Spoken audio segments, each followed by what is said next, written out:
Good morning students. This is Kirti ma'am and this lecture for class 7 science. बच्चों आज मैं आपको तत्वों के प्रतीक चिन्ह बताऊंगी कि किस प्रकार तत्वों के अलग अलग प्रतीक चिन्ह यानी कि रासायनिक नाम रखे गए हैं। बच्चों बहुत पहले क्या होता था कि यूनान के लोगों ने ये प्रक्रिया स्टार्ट करी कि प्रत्येक तत्वों का एक प्रतीक चिन्ह होना चाहिए। तो यहाँ ये जो इनिशिएटिव था वो यूनान के द्वारा किया गया था और एक पर्टिकुलर प्रतीक चिन्ह रखे गए थे। फिर उसके बाद जो अंग्रेज रासायनिक जो हुए जॉन डाल्टन, जिन्होंने 1808 में अलग अलग तत्वों को अलग अलग चिन्हों द्वारा दिया। जैसे कि यहाँ पे चांदी को एक सर्कल में S, सीसा को L और सोना को G, कार्बन को ऐसे ब्लैक डॉट में और ऑक्सीजन को ब्लू डॉट में रखा।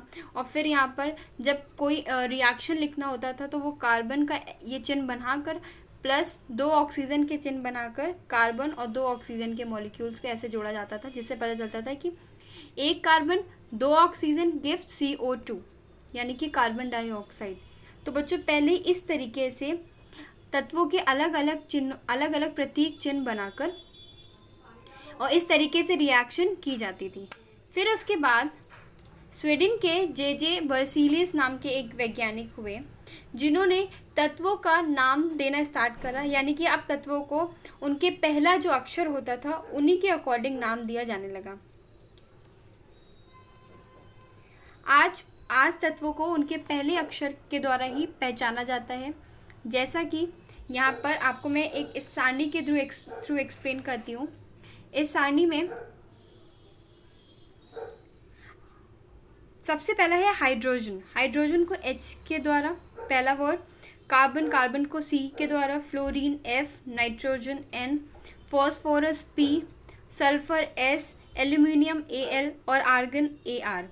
तो यहाँ पे जैसे कि आप देख रहे हैं यहाँ पे एल्यूमिनियम, आर्गन और फिर है bromine Br, calcium Ca, chlorine Cl, cobalt CO, helium He, magnesium Mg, neon Ne और सिलिकॉन Si।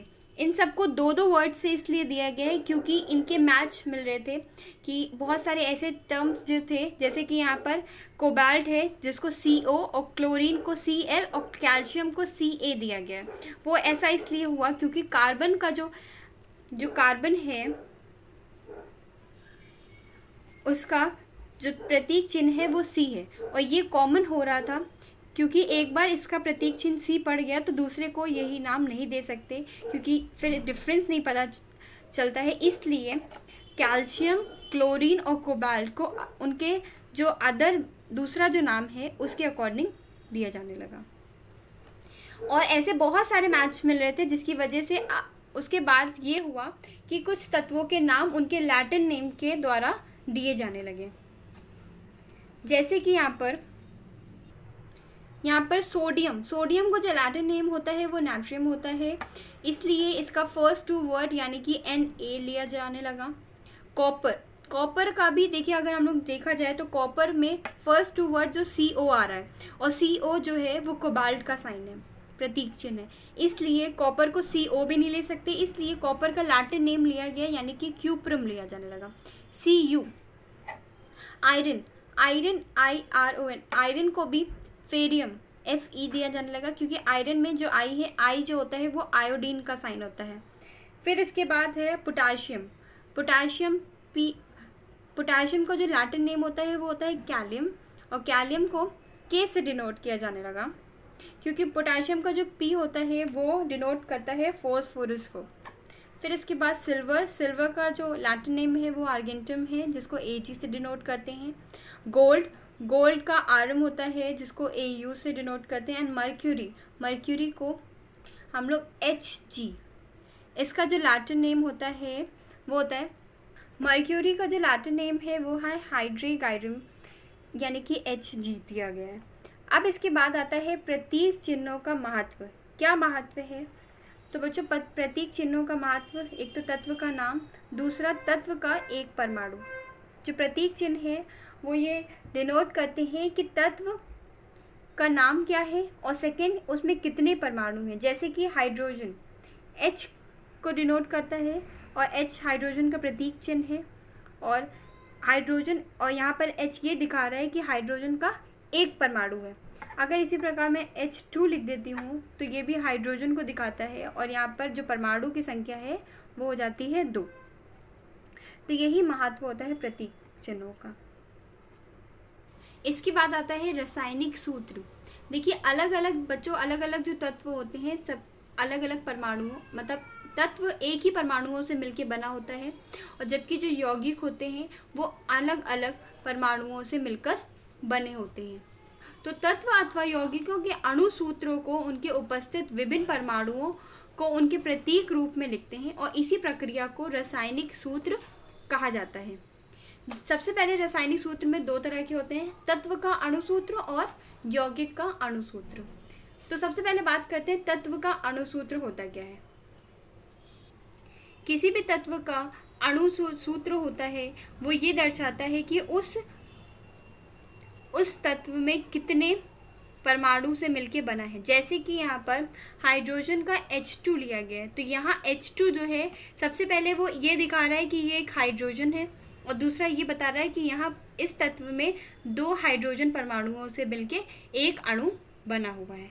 तो बच्चों यही तत्व का अणु सूत्र होता है। ऐसे बहुत सारे तत्व होते हैं जैसे कि oxygen, nitrogen, chlorine, bromine, iodine.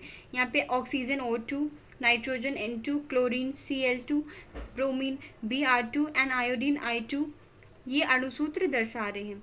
ये सभी एक अणुसूत्र होते हैं। इसी प्रकार कुछ ऐसे तत्व भी होते हैं जिनके परमाणु जो कई और परमाणुओं से मिलके बने होते हैं, जैसे कि फॉस्फोरस या फिर सल्फर। फॉस्फोरस जो है वो 4 परमाणु से, जबकि सल्फर 8 परमाणुओं से मिलके बना होता है, इसलिए इसका जो अणुसूत्र होता है वो P4 और S8 होता है। यही तत्व का अणुसूत्र कहलाता है। अब इसके बाद है यौगिक का अणुसूत्र।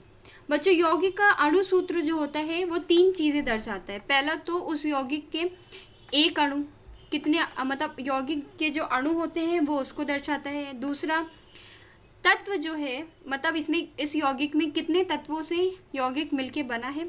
और तीसरा ये बताता है कि जो तत्वों द्वारा मिलके बना हुआ है उसमें कितने परमाणु उपस्थित हैं। जैसे कि यहाँ पे मैं आपको एग्जाम्पल में थ्रू बताती हूँ HCl। तो यहाँ पर ये हाइड्रोजन क्लोराइड ये एक यौगिक है जिसमें एक परमाणु हाइड्रोजन का और एक परमाणु क्लोरीन का मिलके बना हुआ है, और ये एक यौगिक का निर्माण कर रहे हैं। इसी प्रकार एक दूसरा उदाहरण जैसे कि H2O, तो यहाँ पर भी हाइड्रोजन के 2 परमाणु और ऑक्सीजन का एक परमाणु मिलकर जल का एक अणु तैयार करता है। तो इसी को ही यौगिक का अणुसूत्र बोलते हैं। तो परमाणुविक तत्वों का प्रतीकों का वह समूह जो यहाँ दर्शाता है कि किसी यौगिक के एक अणु में किस किस तत्व के कितने कितने परमाणु उपस्थित हैं, यहाँ यौगिक का अणुसूत्र कहलाता है। इसके बाद जैसे कि बहुत सारे तालिका के थ्रू मैं आपको एक्सप्लेन करती हूँ।